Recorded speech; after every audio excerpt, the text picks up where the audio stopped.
semuanya, hari ini kita mau tanya-tanya nih tentang seseorang yang sangat menginspirasi menurut kelompok kita. Nah, beliau ini adalah Pak Didi, guru bahasa Indonesia yang ada di SMP Cinta Kasih Suci. Nah, sekarang kita mau nanya nih Pak, Pak Didi lahir di mana dan latar belakang Pak Didi itu gimana? Oke, baik. Terima kasih untuk pertanyaannya ya. Saya lahir itu di kota kecil daerah Klaten. Klaten itu perbatasan Jogja Solo. Latar belakang keluarga, saya lahir dari keluarga sederhana. Ayah saya seorang tukang kayu, ibu saya seorang ibu rumah tangga dan juga buruh masak. Kami mengalami masa-masa yang dimana memang kami dari keluarga yang sangat sederhana, tapi selalu bersyukur pada Tuhan. Pak Didi pernah kayak melakukan hal apa gak yang bisa kira-kiranya itu kayak mengangkat derajat keluarga gitu? Baik, kalau hal-hal yang mengangkat derajat keluarga pastinya dari balik ketidakmampuan keluarga kami, saya waktu itu berjuang. Artinya dari kecil mungkin sudah mulai bekerja ya, mungkin seusia teman-teman saya itu masih asik bermain, saya sudah mulai belajar, artinya belajar jadi buruh, mengangkat padi, kemudian mencari rumput yang itu sebenarnya tidak dilakukan untuk anak-anak seusia saya, karena saya tahu memang ayah ibu saya dengan 5 anak yang kehidupannya pas-pasan, jadi mendorong saya untuk rajin bekerja. Tapi di situ setiap hari ketika berangkat sekolah saya selalu punya mimpi. Saya dari kecil memang punya cita-cita untuk menjadi seorang guru, pendidik atau dosen.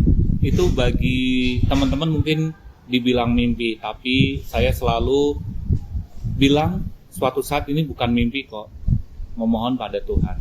Itu. Nah, sekarang kan yang kita tahu pekerjaan Pak Didi ada guru, dosen. Sebenarnya pekerjaan Pak Didi itu ada apa aja sih Pak?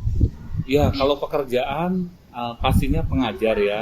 Cuma memang saya mengajar di sekolah dan juga dosen di kampus. Bagi saya dua-duanya sama aja, mengajar dan kita senang. Karena kalau kita memulai dari sesuatu yang memang passion atau memang lahir dari diri kita dan kita senang, itu akan menjadikan sesuatu yang sangat indah. Ya pastinya selain mencari nafkah, tapi bukan uang semata, tapi memang kita di situ ada ruhnya, ada juga memang sebuah nilai ibadahnya, seperti itu. Tapi kalau disuruh pilih, Bapak kayak lebih suka pekerjaan apa yang dari yang sekarang? Kalau sekarang saya dua-duanya tidak bisa memilih, saya tetap senang menjadi guru dan juga dosen. Nah, kan Pak Didi suka mengunggah foto nih dari Instagram, dari semua sosial media gitu. Betul. Nah, tapi kan kita banyak yang belum tahu pendidikan Pak Didi itu kayak seperti apa. Oke, baik. Saya latar belakang pendidikan, saya sarjana strata 1 dan sarjana strata 2-nya itu dari Bahasa Indonesia, Magister Pendidikan Bahasa Sastra Indonesia dan Humaniora. Artinya saya latar belakangnya adalah komunikasi, public speaking dan juga menulis. Jadi feel-nya dapatnya di bahasa dan komunikasi gitu. Berarti Bapak S3 ya? Belum, saya baru S2 Magister. Iya. Oh. Nah, kan tadi Pak Didi nyebutin ada beberapa pekerjaan. Dari banyak pekerjaan tadi, kenapa Pak Didi nggak memilih salah satunya aja? Kenapa tidak memilih salah satu? Ibarat kalau memilih, saya tidak mungkin. Karena mengajar juga adalah panggilan jiwa untuk anak-anak, saya senang. Dan itu memang pekerjaan utamanya. Dan dosen itu adalah separuh waktu, sesisa dari mengajar anak-anak. Jadi kalau Senin sampai Jumat saya mengajar anak-anak, Senin Jumat malam itu ada beberapa jam, dan weekend itu saya gunakan untuk mengajar di kampus. Nah, itu kan pasti kalau mengajar, jadi guru sama menjadi dosen itu kan pasti waktunya bakalan kepakainya pasti banyak banget kan. Benar. Nah, itu cara Bapak ngatur waktunya itu gimana, Pak? Baik, cara mengatur atau manajemen waktu bagi saya adalah kita harus komit. Ketika mengajar, kita mengajar dengan baik, perlengkapan mengajar, kemudian administrasi, ya sebisa mungkin kita bereskan. Dan mengajar di kampus juga sama, semuanya hampir sama. Nah, kita bagi waktunya, komit, jaga kesehatan, walaupun pasti ada, namanya juga tubuh itu pasti ada lelahnya. Tapi kita harus komit, harus beres, harus benar, kan memberikan jasa ya. Kita harus menampilkan pengajaran atau ilmu untuk anak-anak atau mahasiswa dengan baik. Bagi waktunya, ketika ada waktu luang gunakan untuk istirahat. Memang saya sudah tidak bisa untuk terlalu kesana kemari main atau ngumpul dengan teman. Jadi sesisa waktu saya gunakan istirahat, membuat materi belajar untuk sekolah dan juga untuk kuliah. Nah, yang kita semua tahu dan Pak Didi sering upload di sosial media, Pak Didi kan suka merawat tanaman nih. Terus kenapa sih Pak Didi masih nyempetin diri untuk merawat tanaman padahal pekerjaan Pak Didi sendiri juga bukan hal mudah yang buat dilakukan. Baik, terima kasih. Kenapa suka tanaman? Kalau kita ada filosofi, mungkin ketika rumahmu adalah surgamu. Ketika dimulai dari rumah yang rapi, kemudian hijau, kalau bagus itu relatif ya, tapi kalau hijau, asri, indah, tertata, itu jangan salah. Mood kita akan bagus. Pulang juga pengennya cepat pulang. Ketika pagi, kita itu selalu semangat. Ngelihat hijau, tanaman, walaupun mungkin tidak sebagus yang kita inginkan, tapi kita juga ada filosofi itu menyelamatkan dan juga menghargai bumi. Karena membuat kita betah, sejuk. Pak Didi kan setahu saya ada ngerilis berapa buku ya? Iya, betul. Nah, itu idenya dari mana aja sih Pak? Dapat ide buku sebanyak itu? Oke, beberapa buku itu lahir dari sebuah perjalanan hidup.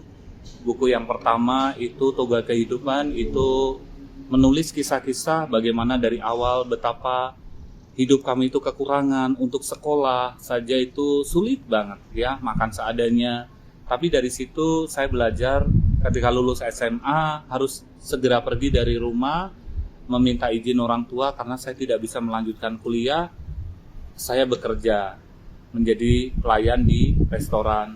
Pernah berpindah-pindah ke Kupang, ke Sumatera, dan Bandung adalah tempat di mana di situ saya paling lama kerja di restoran, kemudian sambil kuliah. Dan perjalanan warna-warna hidup saya tulis di situ bahwa hidup ini nggak semudah yang kita bayangkan ketika kita mau meraih sesuatu. Buku yang kedua itu Sejuta Cerita Cinta Ibu, bagaimana ketika kita sudah bisa dibilang sudah mulai mapan menemukan jati diri hidup, kita harus kehilangan orang tua, terutama ibu yang rasanya kita belum sempat membalas kebaikan beliau itu banyak, tapi Tuhan sudah mengambilnya. Nah, di situ akhirnya saya munculkan kisah-kisah bagaimana perjuangan ibu dan juga bapak. Buku yang ketiga itu lanjutan dari Toga Kehidupan, cuma lebih ke season kedua itu bagaimana saya belajar menjadi seorang guru dan juga dosen yang baik, bertemu dengan karakter anak-anak. Nah, itu idenya dari situ. Nah, oke. Pak Didi kan setahu aku juga buat lagu kan, Pak? Nah, kenapa sih Pak Didi masih nyempatin diri untuk nulis buku dan membuat lagu di tengah-tengah pekerjaan Pak Didi sekarang? Oke, baik pertanyaannya. Saya banyak belajar dari tokoh-tokoh yang atau public figure seperti Dewi Lestari, itu juga seorang novelis, juga bisa bernyanyi, kemudian main musik. Cuma kalau saya beda, ya artinya saya semampu saya. Artinya saya seorang pengajar, menulis buku dan menyanyi itu juga bagian dari hidup ya. Karena saya senang dari kecil juga senang bernyanyi. Saya coba-coba nulis lirik, kebetulan dibantu oleh mahasiswa saya. Dan disitulah tercipta melodi yang isinya juga tidak jauh beda dengan kisah hidup dan lebih ke untuk judul atau title sebuah buku. Contoh, kalau bukunya itu misalnya Toga Kehidupan, saya karena di situ banyak kisah mengenai orang tua, saya mengambil Senandung Rindu untuk Ayah. Kemudian kalau Sejuta Cerita Cinta Ibu ya sama judulnya. Kemudian ada waktu itu saya projectnya Nesya, itu juga saya buatkan lagu Happiness is Simple. Jadi saya menulis lagu Bahagia itu Sederhana, seperti itu. Nah, sebelum Pak Didi menjadi guru nih, jadi dosen, itu Pak Didi sempat kerja apa aja dari perjalanan karirnya? Baik, kalau diceritakan pasti itu sedih dan mungkin orang mudah-mudahan selalu bisa berkaca, teman-teman juga lebih mensyukuri hidup. Saya ketika lulus SMA itu pertama kali datang ke Bandung itu tidak langsung mendapatkan pekerjaan, tapi menumpang di tempat tetangga dan akhirnya di situ saya membantu jualan bakso, kemudian ke pasar mengangkut sayur. Rasanya hidup tidak seperti yang kita bayangkan. Kita berpikiran untuk kuliah, tapi di situ saya sadar, iya, saya mampunya seperti ini. Dari situ 1 tahun, akhirnya saya mencoba melamar pekerjaan. Akhirnya kita dapat di restoran, di salah satu restoran. Dari situ saya akhirnya dipindah tugaskan ke Nusa Tenggara, kemudian ke Sumatera Selatan, Palembang, dibalikan ke Bandung. Baru di angka 5 tahun saya bekerja, saya diperkenankan kuliah. Jadi pagi kuliah, sorenya kerja di restoran, atau kalau misalnya sore kuliah, pagi juga terbalik dengan waktu. Jadi hampir 10 tahun saya bekerja di restoran tersebut untuk biaya hidup dan juga untuk menyelesaikan S1. Baru ketika mau lulus, saya memutuskan untuk keluar dari pekerjaan, saya memulai jadi seorang pengajar atau guru. Oke, misalkan nih Pak, jika Bapak sekarang tidak menjadi guru, kira-kira apa sih pekerjaan Bapak sekarang?